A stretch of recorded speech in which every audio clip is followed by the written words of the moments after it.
Welcome, friends. Are so happy to have you guys join us here. This is Gabriel Gutierrez from the Squeegee podcast. I am so excited to have our guests on today. We've got with us Marc and Oliver Cohen. How are you guys doing? We're doing good. Hi there. Good. Yeah, Good. it's been a good day. Excellent. Excellent. Well, I've been wanting to have you guys on for a while. I think I asked you back in March or something, and you were like, we would love to come on. Oliver's in school. We can't join during your time. So I had to wait till school was out. Your last day was it Friday or Thursday? It was Friday. Friday. So you are free as a bird. So now you can go clean windows till your heart's content this summer. Do you got any plans for that? Yeah, we have a few scheduled. Awesome. Very cool. Very excited to hear that. We're going to get to find out a little bit more about you guys and about everything that you got going on. But first, why don't you tell us a little bit of history, Oliver? So you're 14 now, but when you were 10 years old, you got it in your mind that you wanted to start a window cleaning business. So I want you, for our audience members who don't know you very well and don't know your story, can you just walk us through, your 10-year-old, where did you get this idea to become a window cleaner? And then where was the motivation to kind of carry it through to your actually cleaning windows? So really I was like, I've always been an entrepreneur, and I've always thought like owning a business and doing that stuff. But I wanted, like, around 10, I wanted to expand on it. Uh-huh. I wanted to do more, mainly just make more money, I guess. I wanted. What was your first business? Yeah, what was the first one? It was a trash can cleaning company. No, Uh-huh. it was, take the trash cans in and out. Oh, okay. People always hate that. So yeah, bring the trash can from like the side of the house to the curb and back. He had like a subscription going on with like 8 neighbors and would charge $2 a can. So it was like 8-week subscription. That's awesome. That is so cool. So you'd wake up and then you go and get the can, move it to the curb for them, and then when the garbage man came, you'd move it back for him, or was it just the moving out? It was moving out and in. Man, that is a luxury service you are offering. I would pay for that for some of these mornings. And then Very cool. He met a guy in Milwaukee, Jeff Glass. Yeah. Oh yeah, Jeff. Uh-huh. I know. I don't know him. I know him from social media. Yeah, but we were in a little bit. We were doing some stuff, I think. And because he was like, he was thinking, oh, he can mow lawns or something. But I wanted to do that, or a pressure wash originally. But he was like, oh no, that's too dangerous. Let's not do that. So we found window cleaning. I mean, it's a safer option. But Jeff Glass gave him a squeegee and sent him on his way. He gave me some Look at that. Before we go on, we just have some people popping in already. We've got Nick Anderson. He says hi. James Smith. I think Nick. You have to correct me in the chat, Nick. I think you're out of Texas, right? No, maybe I might be confusing with someone else here. Let me see. I can't remember. But anyways, I know James Smith. He's out of the Dallas Fort Worth area. I'm not sure where Adam Hogan is. He says, remember me? Haha, probably not. So he was at the last convention. I don't know if that was his first one, but he was pretty, he was getting around there. So he said that he got a chance to meet you there, Oliver. So I don't know if you remember Adam Hogan Jr. or not. But anyways, they all say hi. Cool. So go ahead and continue on. So you got your first squeegee, courtesy of Jeff Glass. Yeah. And so what'd you do with it? Well, I had a little bit of stuff, but it was like all Home Depot stuff. It wasn't good stuff. Right. And then he gave me a belt, hip bucket, some squeegees, and a strip washer. And then I remember it was like a pack of rubber and the surgical towels. And that was like the first good quality stuff I got. Right. Really great. And then he started hitting knocking doors. Yeah, and that's been the main thing, door knocking I've been doing. We have a neighbor, Coach Ortiz, just down the street here, and he was a teacher. And Coach Ortiz was like blown away and just kind of like kind of put his name out there too. And yeah, he has a podcast, so we went on his too. Oh, nice. And but Oliver keeps on knocking on doors and people keep saying yes. So It's that's really where good. Right. Well, I got to be honest. I don't know if I could say no to Oliver if he came and knocked on my door. So you got that going for you, man. Young kid showing industriousness. How can you say no to that, right? I agree. Yeah, that's awesome. So you start knocking on doors, and let me just show a picture real quick. So this is back before you had water fed, and you were working hard getting to all your neighbors, and you had all this equipment. So I'm going to show a picture here real quick. Oh, whoops! I guess I didn't upload it. Let me upload it here real quick.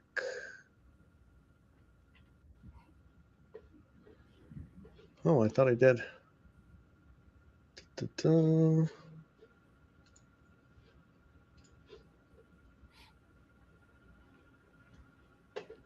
Well, it's not letting me upload the picture. It's only wanting me to upload video, and I used to be able to get, oh, you know what? I do actually need to put it in a video form in order for it to play. So I'll work on that while we're chatting. But anyway, so you started doing door to door. When did you get to the point where Marc, when you kind of realize, hey, this is more than just a fad or a phase, that he's actually really thinking about doing this? Yeah, and like for real. I mean, we go and do a lot of things together and explore and then try different things, but this kind of has stuck. I mean, hearing about the convention also kind of opened my eyes, because he's like, there's some kind of convention, international window convention in Galveston 3 years ago, and we had gone down there fishing, and I didn't understand what he was saying. And that happens a lot. He says something and for it, and I'm like, I don't understand what you're talking about. He sticks with it. Or I give my wife a lot of credit for just, she takes care of all the day to day and listens to him and kind of helps. And then I'm always like, no, I don't know about this. And then he tells me more. And then we went down to the convention, and I'm like blown away by, wow, there's all of this that I had no idea. You're like, these people actually take window cleaning seriously. Yeah. That's crazy. The whole community is really friendly, I've found. It's a really nice thing to be part of. And yeah, I think that convention, if we didn't go to that, we wouldn't have been able to go to any of the others. That showed us it's worth it to maybe do the flight there and spend the time. Well, and talking to people and being there so kind and giving us ideas, and then what to do next. And then it's kind of grown. I kind of like, he takes it and is leading the way. And then all the neighbors keep saying yes, and then there was a day where he's like, yeah, I need to go down to Houston, and there's this machine I'm gonna go pick up. It was my first pure water system. Guy, and he's in the parking lot. He opens his trunk, and I'm like, "What, are we buying drugs?" Like, I don't understand. And it's a what were we buying? I didn't even. It was a zero pure. It was the first system that we got. That is hilarious. So he didn't even tell you that he bought a system. He's just like, hey, Dad, me and you are going to go take a trip. Yes. And that is often works. I'm like, where are we going? What are we doing?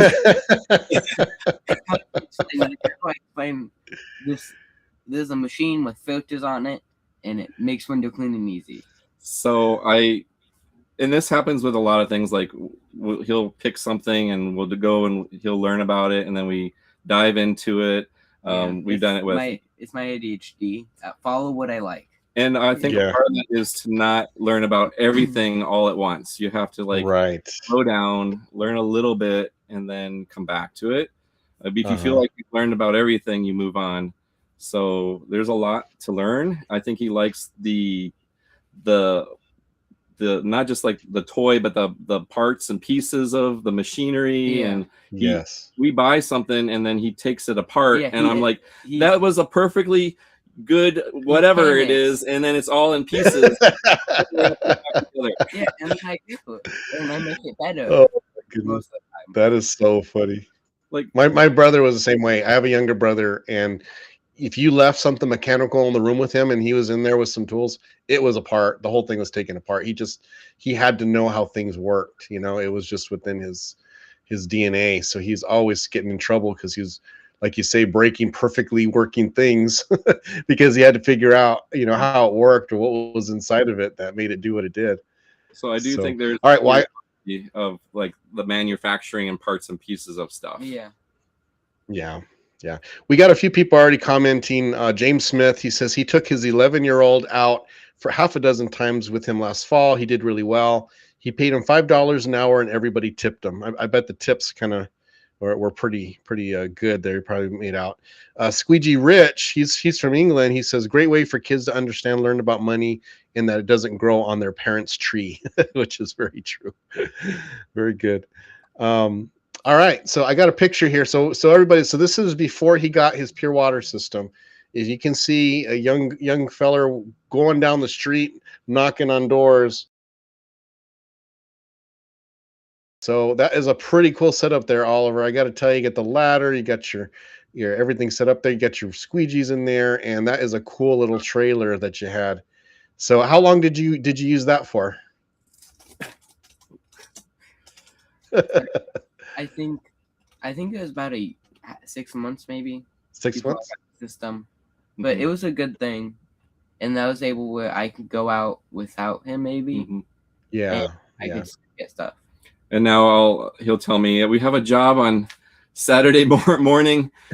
Like I've been working all week, but I'm happy to help. And yeah. Even then, like I get, if it's a big job where it's like 5 hours, at the end of that I'm tired, and I just want it to be over. The worst is if you have like a picky client or something. I've had a few. Oh, sure. Yeah. Oh, you're going to have picky client if you're going to be a window cleaner. They're out there for sure. I've had a few. Yeah. There's been some bad ones, but it's always, I don't know why. Like, I never have a picky client doing only exterior work. Oh, sure. Always interior where I can make a little mistake. And that's where.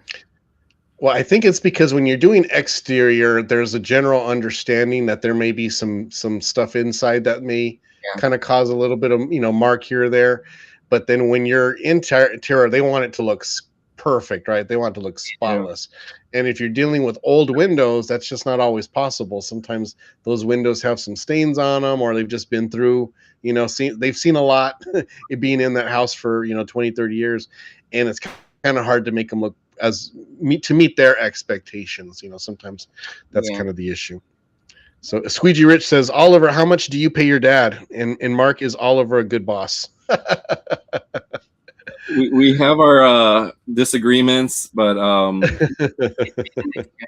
yeah, paid an experience. I'm happy to help, and no, again, I'm just happy to help, and I'm not paying for like baseball dues or soccer dues, right? I mean, so this is like we have easy. I have hobbies, and this pays for my hobbies a lot. There you go. Nice.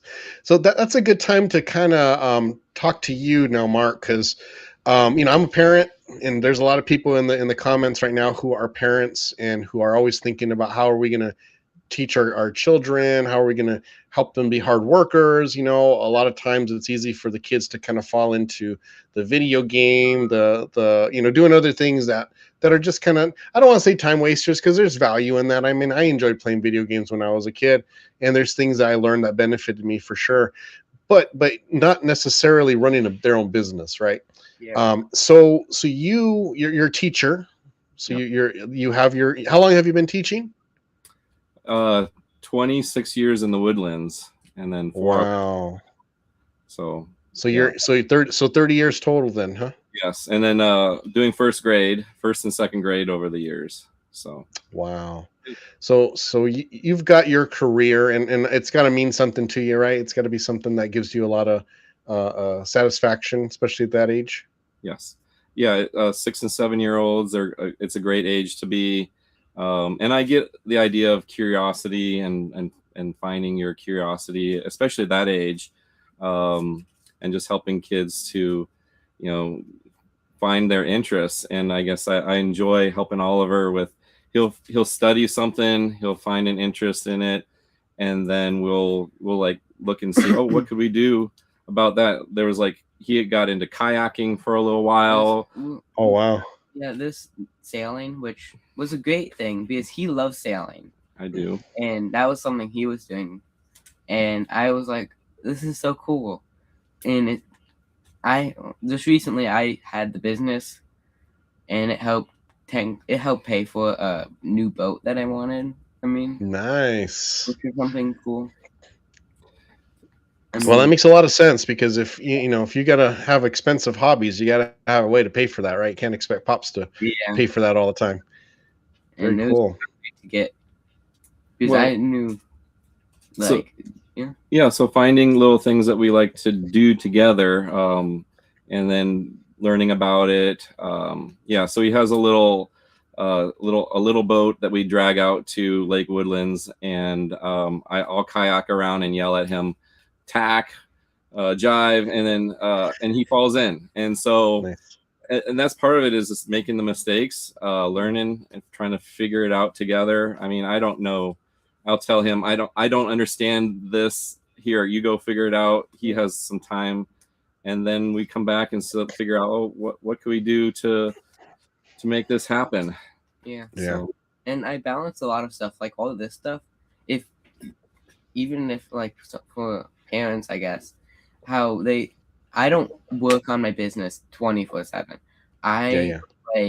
I still do video games, lots of video games. I like literally like 30 minutes ago, I was just playing Minecraft with my friends. Nice. I still can do this stuff. It's a great thing. Well, I think the hardest thing is just balancing this stuff. Yeah. Fine balance. Yep. Very true. Very true.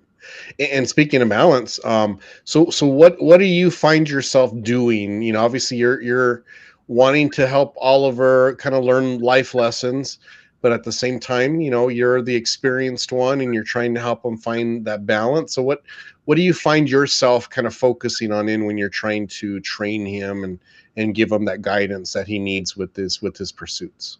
I think I do a lot of like quality control and making sure you do the job right. Mhm. We'll go in together, and then I'll be like, you didn't do this window good enough, or I'll smudge it, and then we redo it.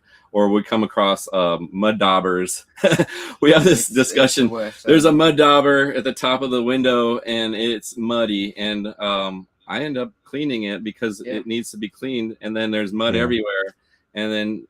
So yeah, and then we argue about just stuff like that, and the price, what he charges, of course. He thinks I charge too much.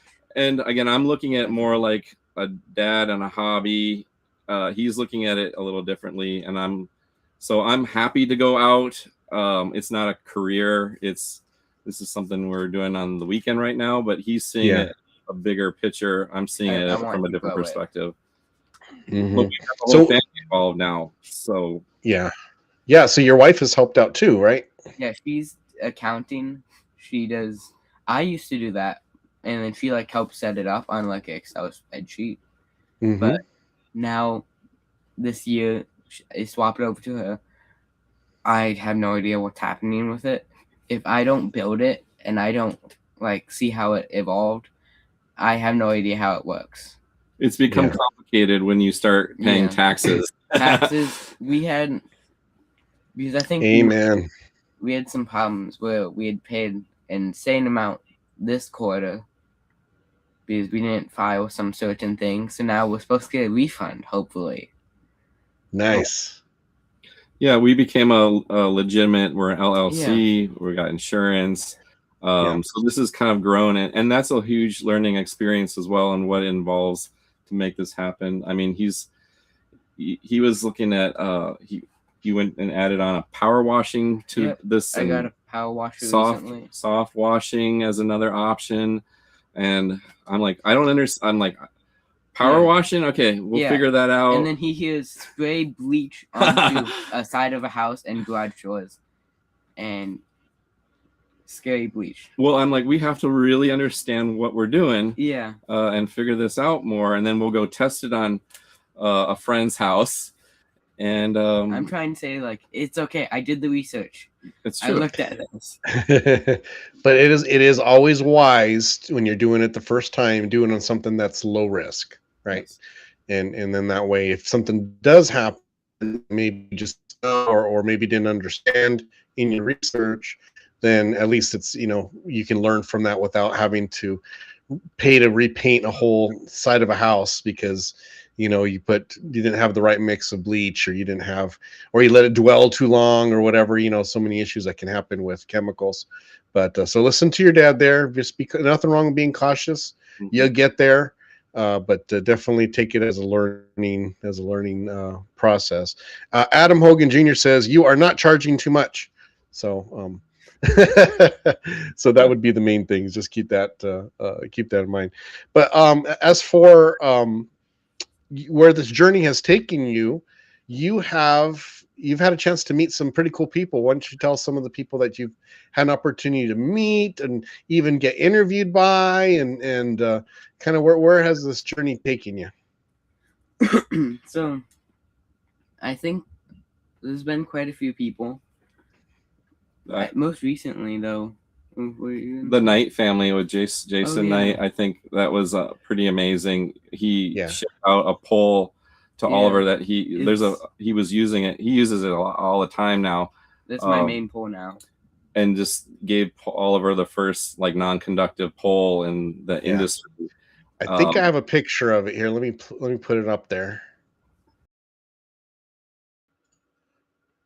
I think that's the one, right? Isn't that the one that he gave you? Yeah. Yeah, it's a really good pole. It's, I think, 20 feet. Yeah. Yeah. So we see here using it on one of these high ones. So excellent. Yeah. So you got the pole. What was the purpose that Jason and his dad John Knight were giving that away? Well, they saw me, and then they were like, "I want to do something special for him." And he was like, it was after the banquet. He was like, "I'm going to give you the first pole off production for to give for safer window cleaning." Yeah, it was very cool. Yeah, it was just amazing, and we really appreciate that. And yeah, and safety, because we're in a lot of the lines here are buried, and if you go out and you leave the woodlands or such, there's lines everywhere. So yeah, just being aware of that is so important. And I know there's a guy, Jamie Hallman. Mm-hmm. Jamie, yeah, he's in. He says hi. Jamie's helping us out also. He's up in Kalamazoo, or up in Michigan. So he's in Michigan, and giving us some tips, and so we've kind of we're just growing and trying Jobber, right? And just trying new things. This year we started Jobber. We swapped over from Squeegee app. Squeegee app was nice, but we were trying to expand into new stuff. Yeah. And I think just meeting all sorts of people. We met Roger Barnhart he's up in Austin, and so it was just giving us some great tips as well. Just so many people just being kind and just helping us out. So nice, very cool. So were there any people that you met that you've kind of were seen on social media stuff that were kind of exciting to meet?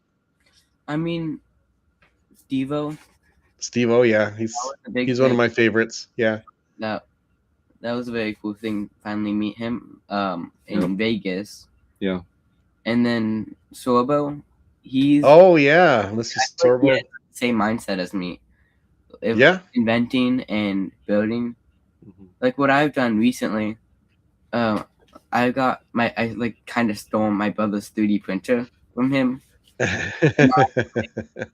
I model these things, and I can just make new stuff whenever I want now. I just had a plastic, Nice. and it just prints these little plastic things.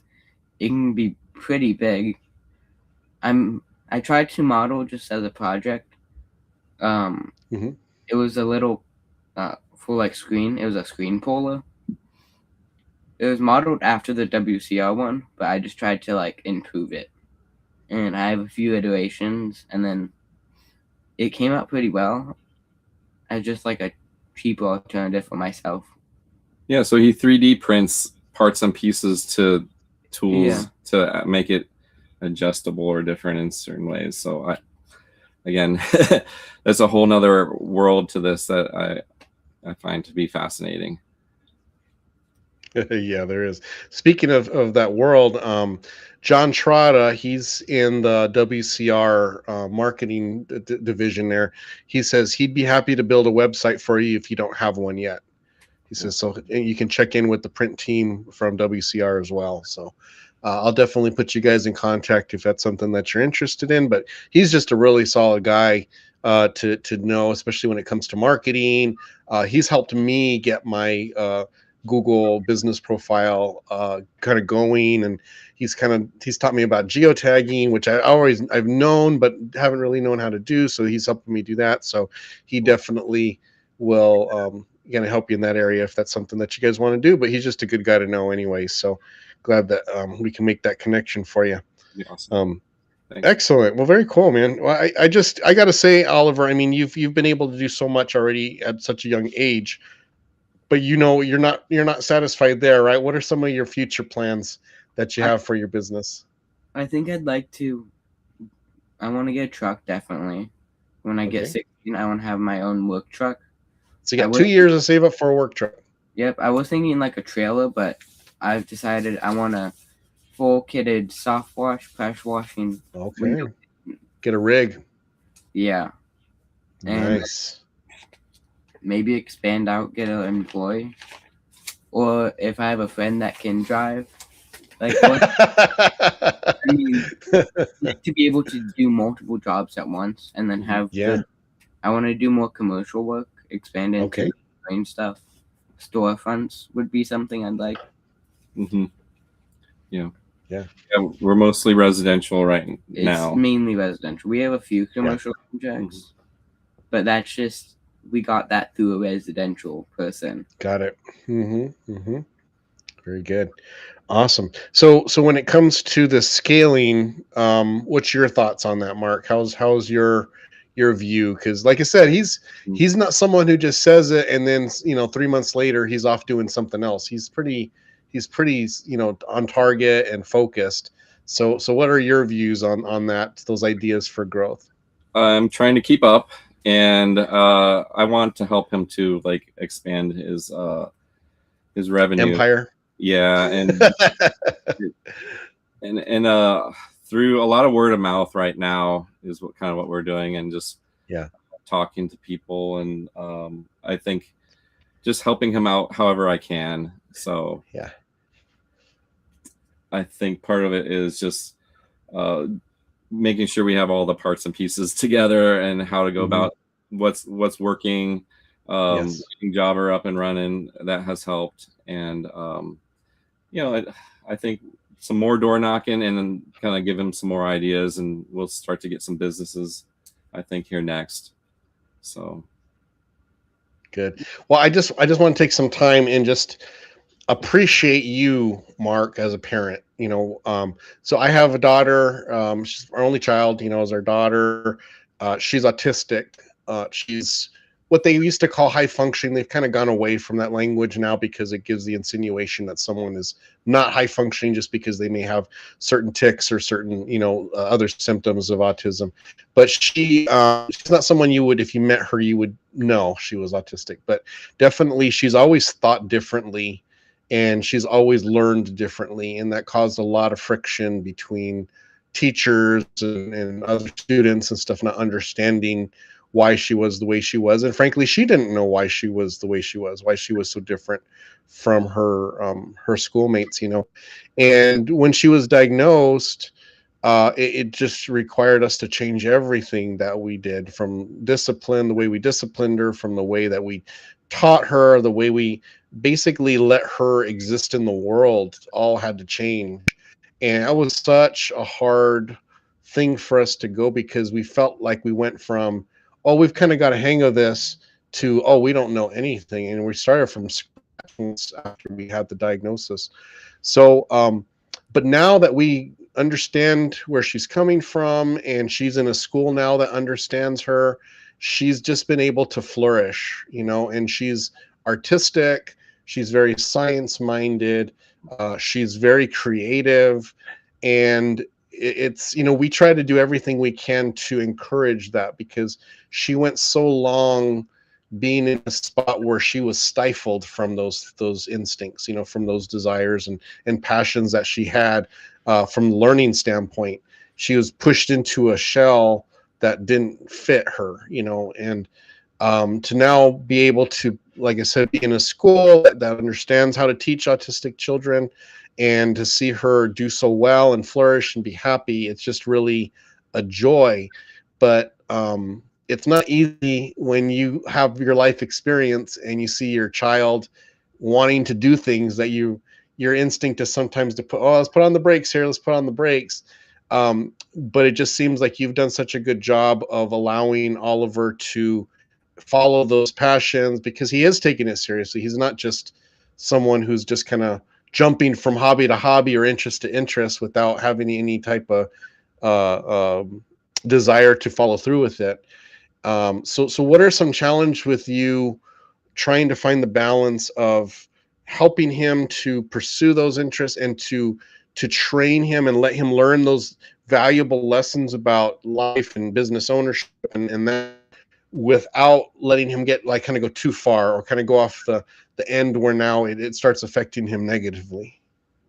I try to listen a lot to what he has to say and try not to be reactionary. I think my wife does a really good job of dealing with like all the day to day, and she helps with all sorts of things of getting him to where he needs to go. It's a team, and I get to come in on some of the fun stuff, right? So she does all the like, are you ready for this test? Are you ready? Where do you need to be? And then we try to listen. I try to like listen to what he has to say. I also try to slow him down. So he may not, I think he wants to be grown up so fast, and I get that. And but just we try to slow down, take one thing at a time, get through 8th grade first, right? Like, he's going to go into high school. But yeah, I try to listen and see what we could do. And it's fun. We're doing a lot of it together, and Yeah. I enjoy the moment. Like when we're even doing the jobs, I'm just like, I'm working with my son. This is pretty amazing.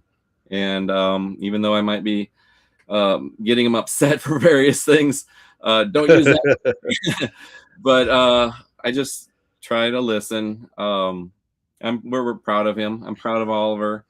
He's a good guy, and he has 2 older siblings too, where we might have messed up a little bit more on and had practiced. I feel like this is our 3rd round, and we can sit back a little bit more, and we're all enjoying this guy. So he's the other day he's making pasta, right? And he's cranking up pasta with his older brother, and we're having dinner together. It was a great dinner.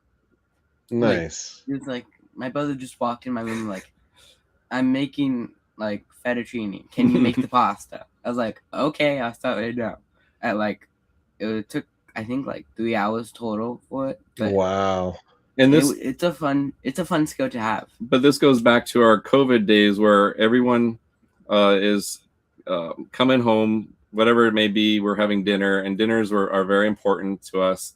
You do whatever you're doing through the day, but we come together at the end of the day, and we have some kind of good dinner together, right? And we make it. And so he had learned to make pasta, and I was like, pasta? You want to make what? Store and buy that. There's a machine that makes pasta, and you just crank it, and you need the dough and the eggs, and it's surprisingly simple. It's like flour, egg, salt. That's it.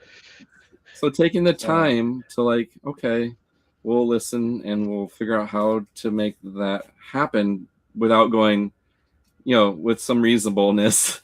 You're right, right. Nice. Well, very cool. Well, let me see, where is that at here? Oh, Adam Hogan is sad that you don't remember him. So I bet if you saw him, you'd remember him. He's a cool guy. And then Adam Hogan says we can all wear cowboy hats in Texas. Oh no, that was Adam as well. Yeah. So him and Kodra and Yorga, they're gonna wear some cowboy hats. Oh, Thomas Wilson checked in. He's Squeegee Tom. I don't know if you remember Squeegee Tom. This was his first convention, this last one in Florida. He had a great time. And John. Oh, sorry. Go ahead. What are you gonna say? This was the best convention out of all of them. Yeah, we had a ton of people, right? Yeah. Oh yeah, it was great with the prep washing now. Yes. I really like that new thing. Yeah, we're trying to go on that because we had such a good response and a good flow. The IWC is just like let's carry that over. We're going to do it again, and we're going to be in Austin now, so it'll be pretty close to you guys. But yeah, very cool, man. So Oliver, so you had a chance to use water fed now. So you started off traditional. Do you have a preference? Water fed. So why do you like it better? Because a lot of times squeegeeing and doing all that on second story windows, it's not fun. It's harder. Yeah. It's more time consuming. And then with the heat here, probably the same with you. Mm-hmm. It dries so fast.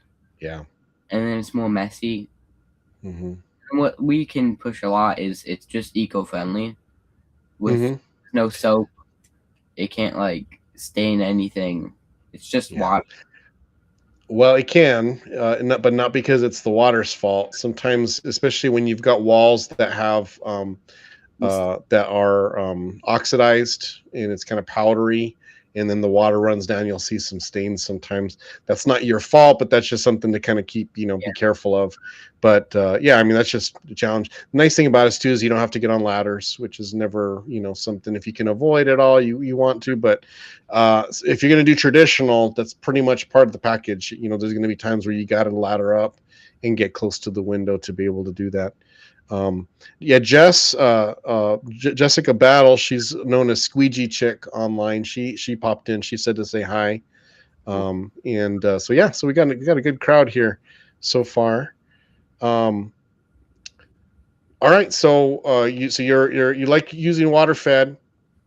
So now when you hire, so what are you going to want to do? Are you going to still continue on into work, or are you thinking to hire, like you're going to run a crew? I think I will still do work for many more years, but I will hire people where, like, I might do a job and then they'll do a job, or they help me. Yeah. Or well, I mean, eventually I'll have multiple crews, and then I'll just come over to every few jobs and check in on them. Yeah. Contract Cal says master the trad. So he's telling you, use the water fed, but don't put the trad on a burner there. Keep practicing, keep getting good. Obviously, if you're going to do interiors, you can't use your water fed on the interiors, right? So keep practicing on that. And I'm happy to help you with that as well. That's what Squeegee is. It's all about training and learning how to use the Squeegee in any way, in an effective and efficient way, which is what I try to do. I try to help people who are just learning avoid a lot of the problems that new window cleaners face when they're trying to learn it on their own, or they're trying to learn it by watching YouTube videos. I break it down into really individualized steps, so I can absolutely be willing to help you out with that at no charge. And that's also what John Trotta says, that he'll help you with your website, no charge. So you're getting a lot of help to start your this foundation of this new business, man. I mean, you take advantage of it. And you're definitely going to see some results, especially once you're graduated and you're ready to kind of. Well, I guess I could ask the question: are you wanting to take any type of business courses after you graduate from high school? Like, are you going to go to college? Originally, I was saying no college, But I think now it's probably going to end up. I'd like to go to a business school, Mm-hmm. and then one of the more niche things I think would just be I want a sailing school. If I'm going to college, I want it to be fun. There you So go. So you're gonna be on the on the east, on the sailing team, huh? yep, a school on the East Coast probably. Nice. I want, and Yeah, then that Very good. hopefully that will also help pay for college. One thing at a time. Yeah. There we go. That's what dad's for, right? One thing at a time. We think I'm like I want to do everything at once, and Yeah. But I go ahead.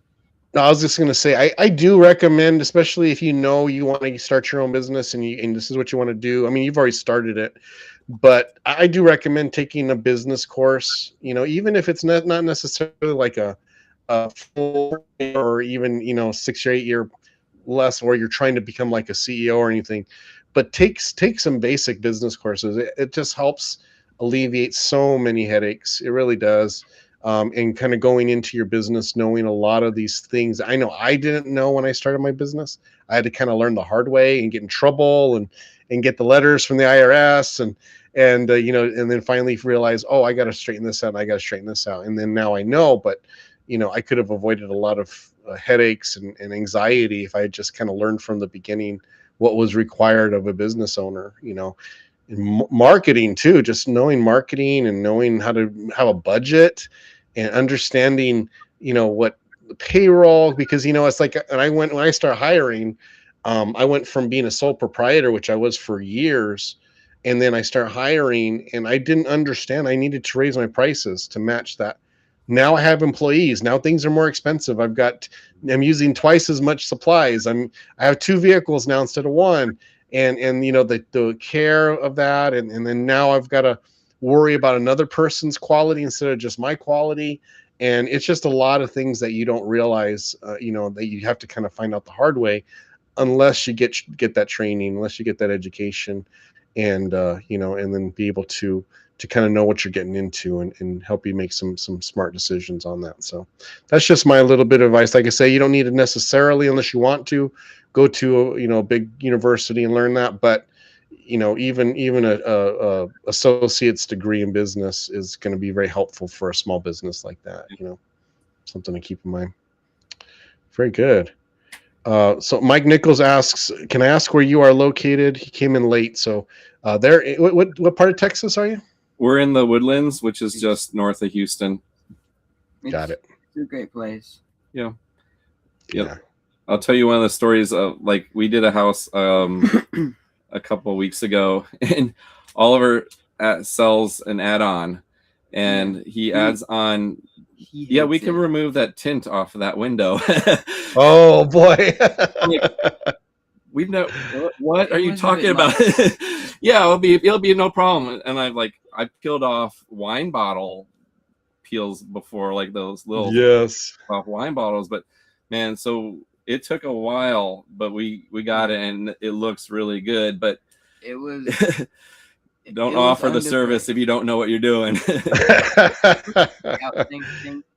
We underpriced heavily. Yeah, it's a lot of work, especially if they use good adhesive. I've had some where you literally just grab the corner and pull, and it all comes off, and then there's just some residual stuff.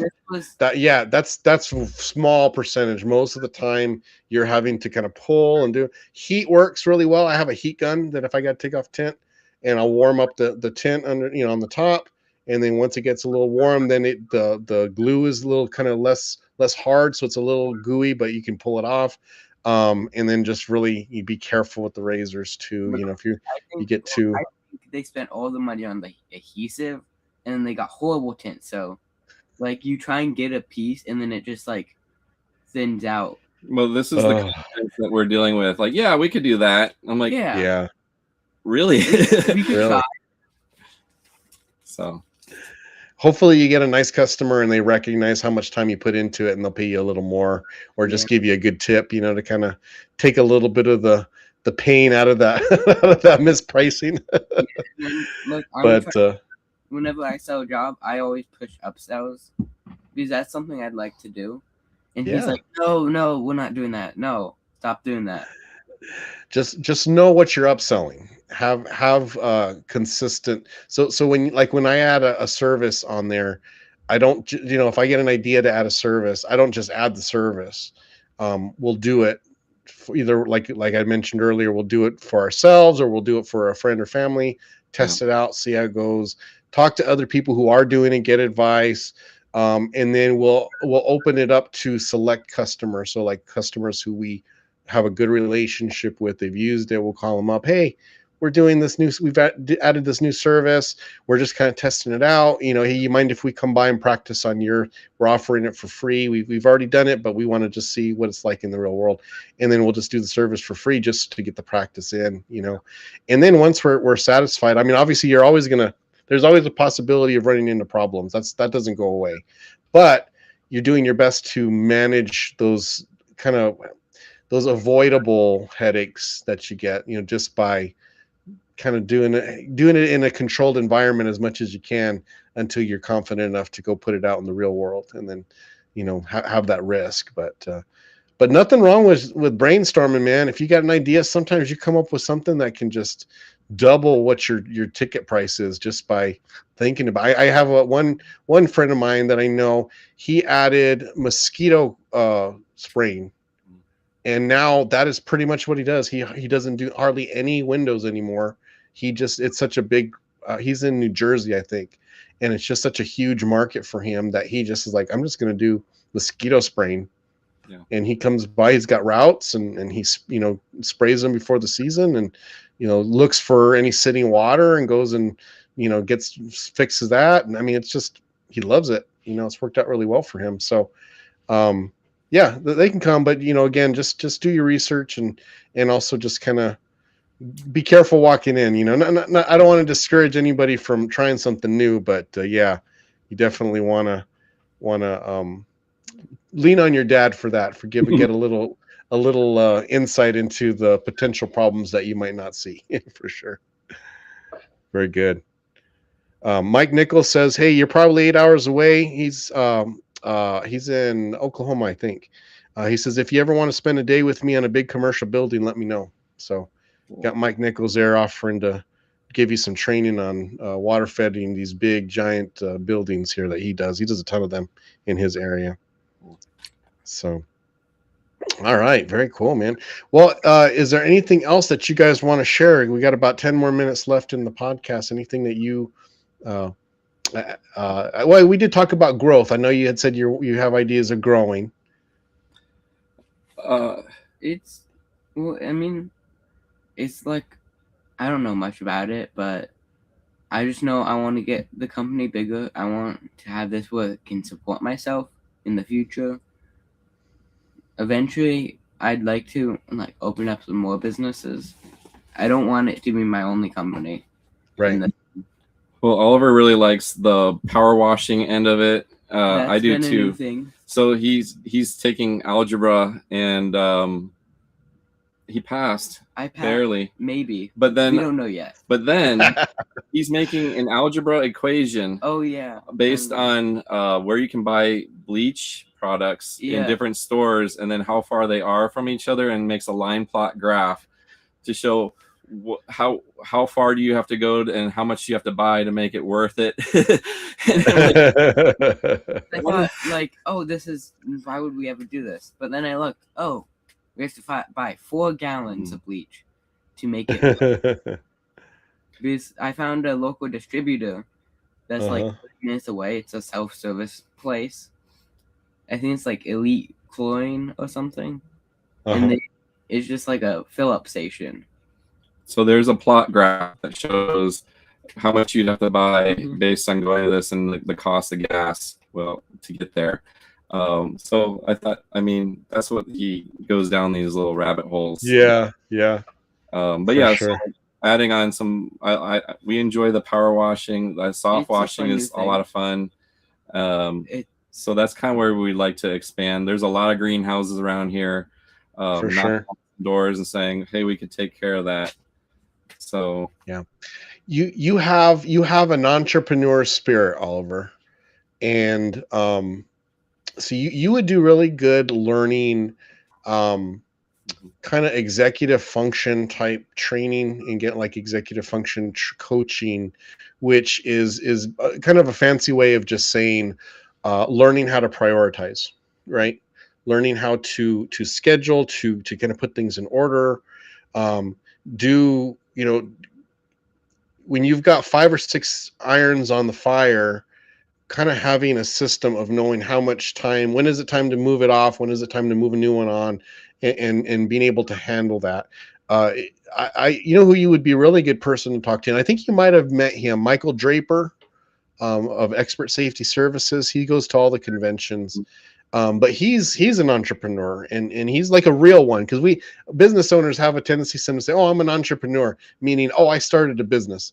That's not really an entrepreneur, right? An entrepreneur is someone who, kind of like you say, has a wide interest, will try 5 or 6 different things, and then when one doesn't work, he just toss that aside, focuses on the things that work, and is continually kind of tinkering. And they'll start companies, get it profitable, and then sell it, and then they move on to something else that they're interested in. I'm not saying that that's something you have to do. I'm saying that you can see that spirit in you already this young. And so learn the executive function type decision making process. Learn how to, because I think you mentioned you had ADHD. That can be such a tool that is powerful for a business person, but you really have to learn to harness it. Yeah, it's a great thing. Like, I can multitasking. If I want to do something, I can do it. I can do like a lot of stuff, but if I don't want to do something, it's a struggle to get me to do it. And we talked a lot about that, like what's one thing that we want to focus on this week or the next 2 weeks, just not to overdo it, but just to pick one thing that we're going to try to do that you want to focus on, because you can get overwhelmed with what to do next, and it's and let alone just going to school. But and we have our now business meetings now, which is great, and we're trying to make it. I feel like we're not consistent with that. Like, it was me, my dad, and my mom. Life gets in the way, but it is a priority now to like sit down. How's it going? What do we need to do next? But that's part of that executive function training. Just as an example of a couple who do really well. So Craig Hensel, I don't know if you know Craig. He was at the convention this last time. Him and Grace, his stepdaughter, they run the Rolling with the Window Cleaner Museum. And Craig is someone who has ADHD, always has a ton of ideas. Like, he's just this fountain of knowledge and ideas, and he loves to kind of tinker with things and hack, do these little hacks with equipment and add things, take things off and add other things on there. Got some great ideas. But Grace, who works with him, she's more steady, kind of down to earth, kind of like, hey, I'm doing this, I know what we need to do. And they work, of course they're going to, like anybody, like you guys, they're going to knock heads once in a while on different things. But for the most part, they put each other in the best place for success, right? What are their strengths? And then they work within those strengths. So when you guys have those business meetings, that's part of that executive function training is, hey, we all have strengths. We're all bringing different tools to the table. Let's sit around and figure out how can we put each other in the best place so that we can find success. Each in whatever thing we excel in, we want each of us to feel comfortable in part of this business, and then you're the entrepreneur, Oliver. You can kind of have those ideas. Marc's going to be with his years of experience of being, of working. He's going to kind of know, hey, this is something that's realistic. This one may not be realistic right now, but let's put that on the board, right? And we'll look at that in 2 years when maybe you're a little older and you can drive. And then, I'm not sure what your mom, she says she's doing the bookkeeping. She brings us back down to earth. Bring you back down there. So the real, right, the tables, the actual the numbers about what's realistically when we're talking finances. So you guys can all work together on that. But I mean, that's just good advice for anybody who starts a business, especially if you got more than one person involved. But I do that with my crews. I have some really good window cleaners, but they all excel at different things. And so I have to work to put them in the best place where I'm using their strengths rather than making them feel bad for maybe not being as strong in another area, forcing them to do something that maybe it's just not in their strength. And then we're both unhappy. I can put them in a situation where, hey, you're good at this, you go to it, man, you do it, and you're going to help the business doing what you like to do. And that's part of that training. So Yeah. Anyways, yeah.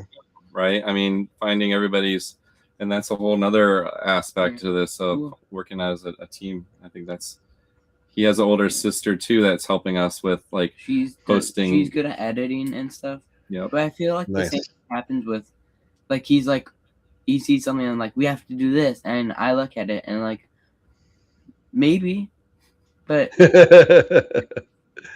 like I try and I do a lot of research on some stuff. Yeah. With some free time where I can just like, what is this? And then I go in depth about it. Yeah. One of the things like AI I've been looking at now. Mm-hmm. You can just like have AI, it makes like an entire website for you. They're not websites, but they're websites. Like just for personal stuff or like a cheat sheet. I've used it for that. Yep. Well, like one of the things that I'm using I was mentioning how I'm using John Trotta with, helping our Google business listing there. They use AI, I send them pictures and then they use the AI to make the posts and to use the right correct keywords, the SEO stuff, the geotagging, and then they format the picture and then they give it to me for approval. So that's all done with AI. It's just automatic, and I get an email. Here's the post that's going to go out for today. I approve it, or if I don't like it, we can make, I say what changes I want to make on it. But there's a lot of ways you can use AI for your business, So yeah, you're at the cusp of that. So if you have any AI classes you can take in school, man, take them. Yeah, I've learn that stuff. There's Claude. That's because I know like a lot about like which one's better and worse. Claude now, I feel like is the best one. It really goes in depth on stuff, and then I talk like, is this good? What about this? Can you make a list of this? Yeah. Like, is that the Microsoft Claude? It's Anthropic. It's it's a separate company. So Oliver's been fishing, and he used it to fishing recently. Give him info on which is the best lures for different locations. Now lakes. Who knew? Well, you know who's the best AI for that? It's Mike Nichols. You got to just call Mike Nichols. He'll tell you everything you need to know about fishing. So when you go out to work with him on those big buildings, he'll take you out fishing. He's one of those guys that he keeps account of how much fish he catches per year, and he posts these pictures of these giant fish that he catches. So you guys will have a ton to talk about. So, all right, Mike, I'm setting you up with your next window cleaning / fishing buddy. So you guys got to get in touch. Cool. Yeah, that'd be great. Awesome. There's like a lot of golf courses nearby, so now I just like go to all the golf courses, and he's like, "Oh well, don't go. There's golfers or something." Don't get hit by a golf ball. Yeah, don't get hit by don't care. That's going to be counterproductive to fishing. Yeah, it's like the staff that care more. But if it's closed, I'm not hurting anything. I put the fish out. Awesome. Well, thank you, guys. We're out of time. I just want to thank you so much for making the time to come and visit with us. You guys, every time I get to see you at the convention, we just have such a great time. And I think we've sat together every single convention, huh? Right at the banquet. It just works out that way. But I'm like, hey, there you go. There's Oliver, Marc. All right, we're gonna have a good time. So we got to keep up that tradition. Yeah, we got to keep up that tradition for sure. Well, thanks for inviting us on. This is amazing. So we appreciate you. Awesome. Well, thank you. And Oliver, you just keep it up, buddy. You just keep going. And you got a lot of big things coming up for you in the future. And you got a huge window cleaning family who's going to support you and cheer you on. So you just keep on doing what you're doing. All right. Yep. Awesome. Thanks, Dave. Thank you. Yeah. Thank you guys, everyone, for listening and everyone who commented. We appreciate your support. Please continue to support us by following us on all our socials.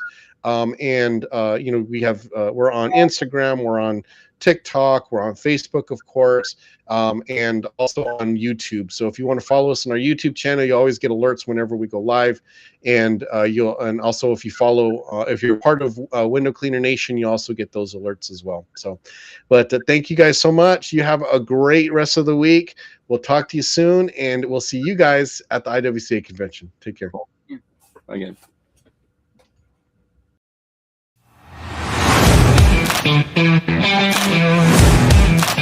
you.